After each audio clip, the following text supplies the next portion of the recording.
가상자산 정책 관련된 이슈부터 체크하면 좋을 것 같습니다. 아무래도 조기 대선 6월 3일이 다가오면서 이 다양한 정책들이 나오고 있는데요. 가상자산 관련해서도 이제 시장에 이목이 집중되고 있습니다. 특히 이번에는 KDA 한국 디지털 자산 사업자 연합회에서 9가지의 과제를 발표했습니다.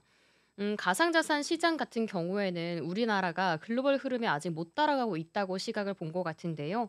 우리나라가 5개 원화 거래소가 무려 1,825만 명이나 사용하고 있는데 이 흐름에 뒤처지고 있기 때문에 되게 구체적인 과제들을 제시한 것으로 보여지고 있습니다. 그렇기 때문에 6월 3일 대선에 있어서 이 9개의 과제를 더불어민주당과 국민의힘 대선 캠프의 정책 제안 등을 통해서 활용하겠다고 밝혔습니다. 먼저 첫 번째 과제는 대선 후에 즉시 바로 토큰 증권 관련 법부터 개정하고 시행해야 한다고 발표했습니다. 토큰 증권과 관련된 개정안 처리는요. 지난해 4월 10일 이 4월 10일 총선에서 민주당과 국민의힘 여당과 야당 모두 조속한 처리를 공약했는데요. 양당 간의 이견이나 쟁점도 없던 사안입니다. 그만큼 여야가 모두 합의를 이룬 지점인데요. 토큰 증권의 발행과 유통은 국민의 세금인 예산 투입이 필요하지 않는 반면 정부와 현장 업계가 당장 시행할 준비가 마련이 되어 있고요. 그리고 신기술인 블록체인 생태계 확장에도 기여할 수 있는 효과가 있다고 말했습니다. 또한 국내 토큰 증권 시장은 2030년 국내 GDP의 14.5%인 367조 원 규모로 성장할 전망인데 이에 흐름에 발맞춰서 대선이 끝나자마자 토큰 증권과 관련된 법들이 나와줘야 한다고 조금은 더 가속화하는 흐름 보여주고 있습니다. 기업들에게 시간과 과정의 감축을 통한 경비도 절감할 수 있고요. 이 법이 발효가 된다면 앞으로 경제 활력도 더 찾을 수 있다고 말하고 있습니다. 현재 국회에서는 민주당의 민병덕 의원과 국민의힘 김재선 의원 그리고 국회 정무위 민주당 간사인 강준현 의원이 각각 토큰 증권 관련법 개정안을 발의하고 계류 중에 있다고 합니다. 그렇기 때문에 앞으로 6월 3일이 넘어서 토큰 증권과 관련된 이 법안들 체크하시는 게 중요할 것 같습니다. 두 번째 과제는요. 바로 가상자산 정책은 디지털 금융강국 정책과 연계를 해서 추진해야 된다고 말하고 있습니다. 우리나라의 가상자산 정책 방향은 투자자 보호라는 아주 기초적인 수준에 머물러 있다고 보고 있기 때문에 다소 아쉽다고 평가가 되고 있는데요. 그렇기 때문에 정책 방향 자체가 설정되어 있지 않은 현황입니다.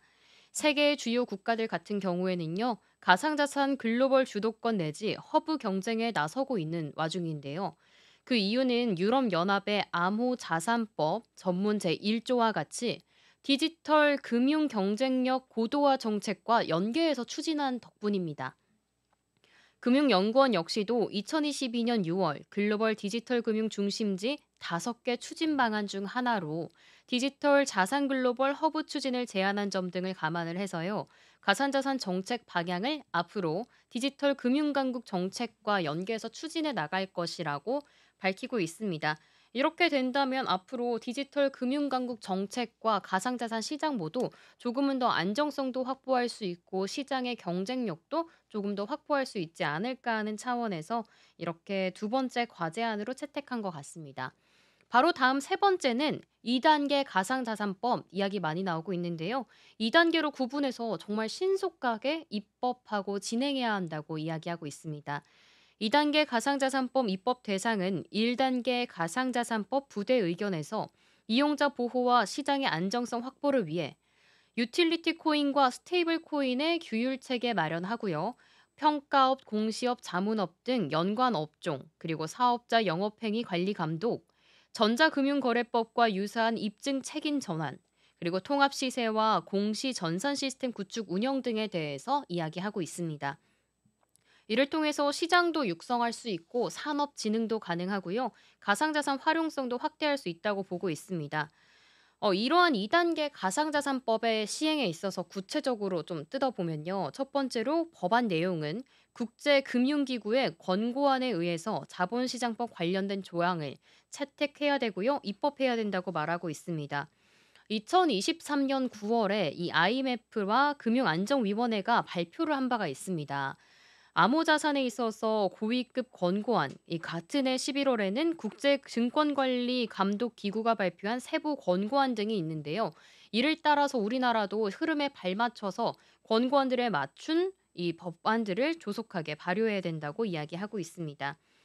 또 지난해 7월부터 사실 시행 중이죠. 이 1단계 가상자산법 규정들도 대부분 자본시장법 해당 조항들을 차용하고 있기 때문에 2단계도 이와 같은 흐름에 발맞춰서 입법하면 될 것이다 하고 가이드라인을 제시했습니다.